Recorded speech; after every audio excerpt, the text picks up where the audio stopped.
Assalamualaikum warahmatullahi wabarakatuh. Perkenalkan, saya Wahyu Reskia dengan NIM 2101104 perwakilan dari kelompok 2. Yang terhormat yaitu Ibu dosen pengampu mata kuliah Anatomi dan Fisiologi Manusia 2, yaitu Ibu Apoteker Mira Febrina Magister Science, dan teman-teman sekalian yang kami banggakan.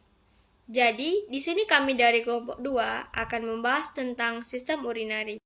Kelompok 2 ini terdiri dari Febrina Alia Kamila, Nomi Julisia Dari, Nur Hapipah, Putri Selisa Rofi, Putri Criyanda, Cindy Anjali BR Sirait, dan Yuni Agustia. Yang perlu kita ketahui tentang sistem urinari itu adalah yang pertama, apa sih itu sistem urinari? Jadi, sistem urinari adalah suatu sistem di mana terjadinya proses persaringan darah sehingga darah terbebas dari zat-zat yang tidak dipergunakan oleh tubuh dan menyerap zat-zat yang masih dipergunakan oleh tubuh. Nah, zat-zat yang tidak dipergunakan oleh tubuh itu akan larut dalam air dan dikeluarkan berupa urin atau air kemih. Selanjutnya, anatomi dan fisiologi organ sistem urinari. Yang pertama yaitu ada ginjal. Ginjal adalah organ ekskresi yang berbentuk mirip kacang. Sebagai bagian dari sistem urin, ginjal ini berfungsi menyaring kotoran, terutama urea, dari darah dan membuangnya bersama dengan air dalam bentuk urin. Ginjal terletak di retroperitoneal di belakang peritoneum. Ginjal menjalankan fungsi homeostatis dengan mengatur keseimbangan cairan dan asam basa dalam tubuh, serta merupakan organ ekskresi yaitu mengeliminasi semua zat sisa metabolisme kecuali CO2. Baiklah, saya akan melanjutkan presentasi dari kelompok kami. Nah, pada orang dewasa, berat ginjal kurang lebih 200 gram.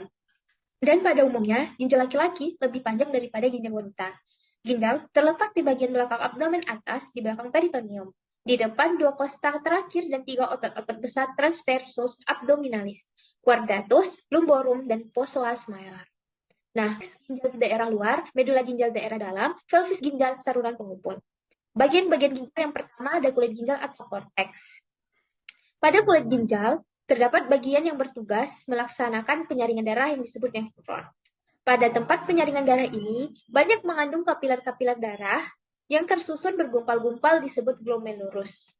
Tiap glomerulus dikelilingi oleh simpang Bowman. Dan gabungan antara glomerulus dengan simpang Bowman disebut badan Malpighi. Kemudian sumsum ginjal atau medula. Sumsum ginjal terdiri dari beberapa badan berbentuk kerucut yang disebut piramid renal, dengan dasarnya menghadap korteks dan puncaknya disebut apex atau papilla renis, mengarah ke bagian dalam ginjal. Satu piramid dengan jaringan korteks di dalamnya disebut lobus ginjal. Piramid antara 8 hingga 18 buah tampak bergaris-garis karena terdiri atas berkas saluran palarer atau tubuli dan ductus colligentes. Kemudian yang ketiga ada rongga ginjal atau pelvis renalis. Nah, pelvis renalis adalah ujung ureter yang berpangkal di ginjal, berbentuk corong lebar. Sebelum berbatasan dengan jaringan ginjal, pelvis renalis bercabang 2 atau 3, disebut calyx mayor, yang masing-masing bercabang membentuk beberapa calyx minor yang langsung menutupi papilla renis dan piramid. Kemudian yang keempat ada arteri ginjal. Fungsi bagian ginjal ini adalah membawa darah yang kaya akan oksigen dari jantung ke ginjal untuk proses filtrasi.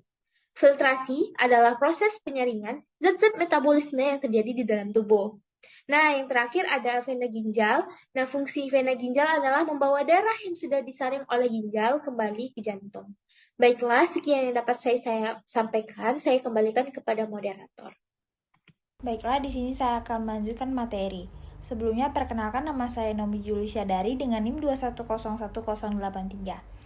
Saya akan melanjutkan materi fungsi ginjal. Yang pertama, mengekskresikan zat-zat sisa metabolisme yang mengandung nitrogen, misalnya amonia. Yang kedua, mengekskresikan zat-zat yang jumlahnya berlebihan, misalnya gula dan vitamin.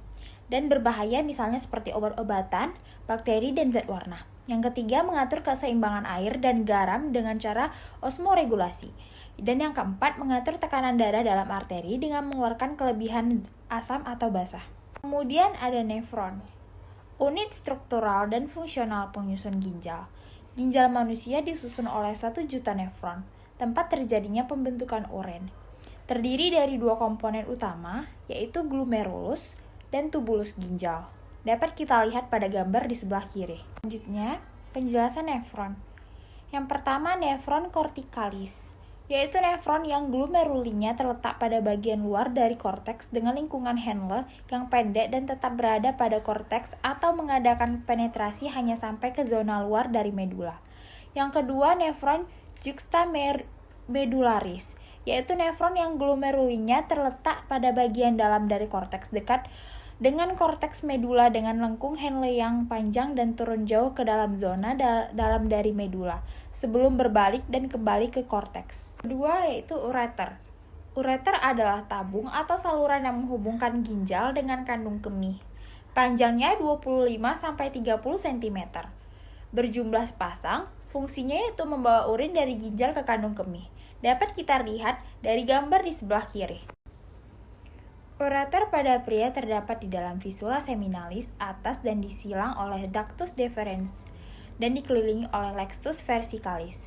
Selanjutnya ureter berjalan oblique sepanjang 2 cm di dalam dinding vesika urinari pada sudut lateral dari trigonum vesica. Ureter pada wanita terdapat di belakang fossa, ovarika, dan berjalan ke bagian medial ke depan bagian lateral cervix urteri bagian atas, vagina untuk mencapai fundus vesica urinaria. Sekian yang dapat saya sampaikan, saya kembali ke... Assalamualaikum warahmatullahi wabarakatuh. Sebelumnya, perkenalkan saya Nur Hapipa dengan NIM 2101088. Baiklah, di sini saya akan menjelaskan mengenai organ dari sistem urinaria yang ketiga, yaitu vesika urinaria. Nah, vesika urinaria ini atau yang biasa kita kenal dengan kandung kemih merupakan sebuah kantong yang dibentuk oleh jaringan ikat dan otot polos. Vesika urinaria ini merupakan kantung berongga yang dapat diregangkan dan volumenya dapat disesuaikan dengan mengubah status kontraktil otot polos di dindingnya. Keadaan kosong, bentuk vesika urinaria agak bulat dan terletak di dalam pelvis. Pada wanita, letaknya lebih rendah daripada pria. Dalam keadaan terisi penuh, vesika urinaria dapat mencapai umbilikus. Nah, apabila terisi sampai 200-300 cm, maka akan timbul keinginan untuk melakukan miksi atau berkemih. Vesika urinaria ini berfungsi sebagai yang pertama sebagai tempat penyimpanan urin, dan yang kedua untuk mendorong urin keluar dari tubuh. Selanjutnya yaitu uretra. Uretra dapat kita lihat bahwa bentuknya seperti tabung tipis yang terhubung ke kandung kemih untuk membantu urin keluar dari tubuh. Uretra wanita memiliki ukuran yang pendek, sedangkan uretra pria lebih panjang, yakni 17 hingga 20 cm saat memanjang dari penis. Uretra merupakan saluran keluar dari urin yang diekskresikan oleh tubuh melalui ginjal, ureter, vesika urinaria. Uretra adalah saluran sempit yang berpangkal pada kandung kemih yang berfungsi untuk menyalurkan air kemih keluar. Nah, uretra ini memiliki perbedaan pada laki-laki dan pada wanita. Pada laki-laki, uretra berjalan berkelok-kelok melalui tengah-tengah prostat, kemudian menembus lapisan fibrosa yang menembus tulang pubis ke bagian penis. Panjangnya lebih kurang 20 cm. Uretra pada laki-laki terdiri dari uretra prostaria, uretra membranosa, dan uretra cavernosa. Lapisan uretra laki-laki terdiri dari lapisan mukosa atau lapisan paling dalam dan lapisan submukosa. Nah, sedangkan uretra pada wanita terletak di belakang simfis pubis, berjalan miring sedikit ke arah atas. Panjangnya lebih kurang 3-4 cm. Lapisan uretra pada wanita terdiri dari tunika muscularis atau sebelah luar, lapisan spongiosa atau merupakan plexus dari vena-vena, dan lapisan mukosa atau lapisan sebelah dalam. Nah, uretra di sini hanya sebagai saluran sekresi. Baik, sekian penjelasan dari saya. Terima kasih. Filtrasi, reabsorpsi, dan sekresi. Filtrasi, penyaringan darah yang mengandung zat-zat sisa metabolisme yang dapat menjadi racun bagi tubuh. Terjadi di glomerulus dan kapsul Bowman yang menghasilkan filtrat glomerulus atau urin primer. Air, ion, dan zat makanan serta zat terlarut dikeluarkan dari darah ke tubulus proksimal. Filtrasi glomerulus adalah perpindahan cairan dan zat terlarut dari kapiler glomerular dalam gradien tekanan tertentu ke dalam kapsul Bowman. Filtrasi ini dibantu oleh beberapa faktor.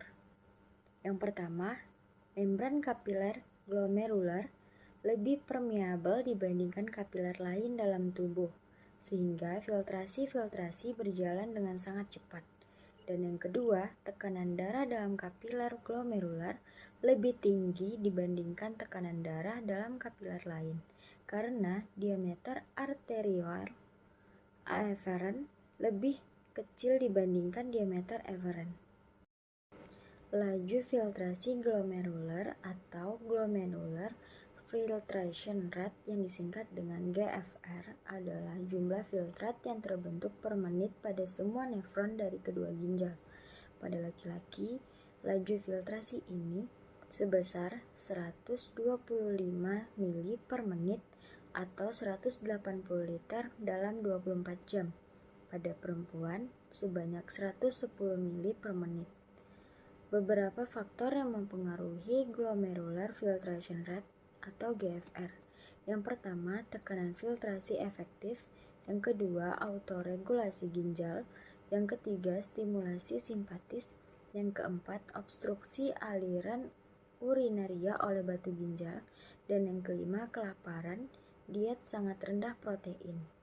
Assalamualaikum warahmatullahi wabarakatuh. Perkenalkan, saya Putri Srianda dengan NIM 2101091.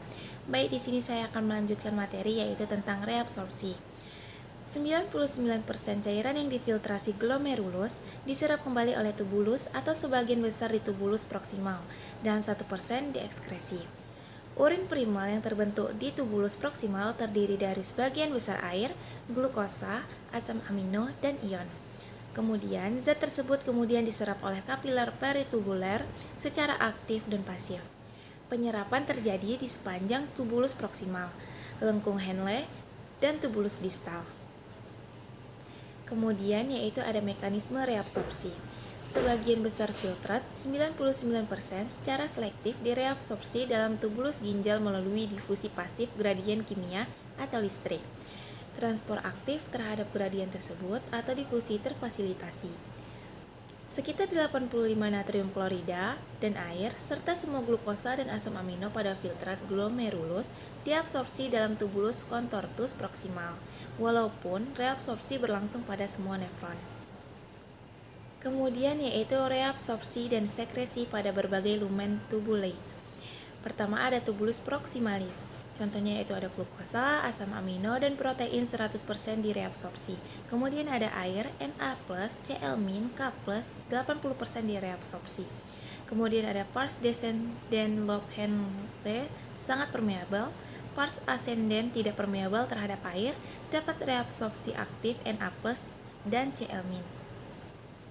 Kemudian ada tubulus distalis. Contohnya yaitu permeabilitas air tergantung ADH, Na+, Cl-, reabsorpsi aktif, sekresi H+, K+, dan NH3. Yang pertama ada reabsorpsi air. Pada saat keadaan normal, sekitar 99% dari air yang menembus membran filtrasi akan direabsorpsi sebelum mencapai ureter. Setiap hari, tubulus ginjal mereabsorpsi lebih dari 178 liter air, 1.200 gram, dan 150 gram glukosa. Kedua, yaitu reabsorpsi zat tertentu. Reabsorpsi zat tertentu dapat terjadi secara transport aktif dan difusi. Dan zat-zat yang mengalami intransport aktif pada tubulus contortus proksimal yaitu ion Na+, K+, PO4-, NO3, glukosa, dan asam amino. Yang ketiga, yaitu ada reabsorpsi zat yang penting bagi tubuh. Zat-zat tubuh penting bagi tubuh yang secara aktif direabsorpsi yaitu adalah asam amino, glukosa, asam asetosetat, dan vitamin. Zat-zat tersebut direabsorpsi secara di tubulus contortus proksimal sehingga tidak akan ditemukan lagi di lengkung Henle. Mungkin itu saja yang bisa saya sampaikan. Terima kasih. Wassalamualaikum warahmatullahi wabarakatuh. Sekresi atau augmentasi adalah proses aktif yang memindahkan zat keluar dari darah dan kapiler peritubular melewati sel-sel tubular menuju cairan tubular untuk dikeluarkan dalam urin. Sekresi terjadi di tubulus distal. Beberapa zat keluar dari kapiler peritubular ke tubulus ginjal yaitu pertama H+, Na+, dan ion potasium. Yang kedua kreatinin, yang ketiga racun dan obat-obatan. Selanjutnya pertama zat-zat seperti ion hidrogen, kalium, dan amonium, produk akhir metabolit kreatinin, dan asam hipurat serta obat-obatan tertentu atau penisilin secara aktif disekresikan ke dalam tubulus. Yang kedua ion hidrogen dan amonium diganti dengan ion natrium dalam tubulus contortus distal dan tubulus pengumpul. Sekresi tubular yang selektif terhadap ion hidrogen dan amonium membantu dalam pengaturan pH plasma dan keseimbangan asam basa cairan tubuh. Yang ketiga, sekresi tubular merupakan suatu mekanisme yang penting untuk mengeluarkan zat-zat kimia asing atau tidak diinginkan.